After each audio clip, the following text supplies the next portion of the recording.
What's up, guys? Scotty 2 Hockey here, aka the average hockey fan once again. And I know it's not exactly Habs related, but Jake Gardiner has signed with the Carolina Hurricanes for an average annual cap hit of $4.05 million per. And it doesn't exactly affect the Habs, but as a Habs fan, I'm not going to lie, I'm very disappointed. I know a lot of people give Jake Gardiner criticism because of the Game 7 performances that he had in the playoffs for the Toronto Maple Leafs against the Boston Bruins, and he's had some rough goes as a defenseman. He's a high-risk, high-reward defenseman, and he's made some bonehead plays in his career. On the defensive end, he isn't the best, I'm not going to lie. He isn't going to go out there and lay the body on a lot of players. He's not going to protect the front of the net. But he's very, very talented offensively, and he's an excellent skater. And he adds scoring to your blue line. And most of all, the one thing the Montreal Canadiens really needed that I would have liked them sign Jake Gardiner for, he helps your power play. You look at his stats in 2017, 2018, in 82 games played, he had 5 goals, 47 assists, 52 points, and if I'm not mistaken, at least 20 of those points came on the power play. You look at him last year in 62 games played on what was considered a down year for Gardiner. He does have back issues too.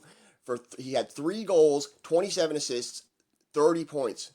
So Gardiner isn't a bad player by no means, especially offensively. And for the cap hit that he's getting paid, $4.05 million, is an absolute steal. That's right around the cap room the Habs have right now. Now the Habs obviously would have had to pay him a little bit more due to tax issues and stuff like that, but I'm not going to lie, guys. As a Habs fan, I'm disappointed. There's been rumors all summer that the Montreal Canadiens are going after Jake Gardiner, that the Montreal Canadiens might sign Jake Gardiner. And honestly, if I had to come home and see a report saying the Montreal Canadiens signed Jake Gardiner to a 4-year deal with an average annual cap hit of $5.5 million per year, I would have been happy with that.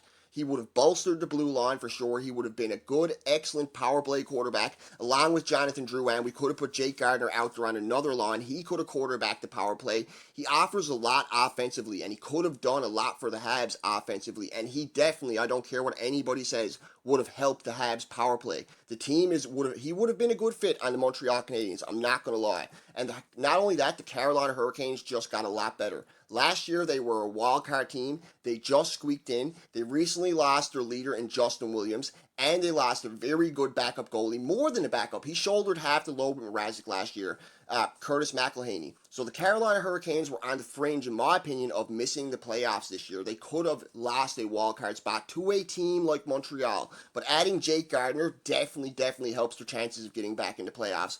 And honestly, they got him for an absolute steal. And as a Habs fan, I'm not going to lie, I'm disappointed Mark Bergevin did not go after Gardiner and did not get him. So let me know what you think, guys. Don't forget to like, subscribe, comment, and of course, have a great day.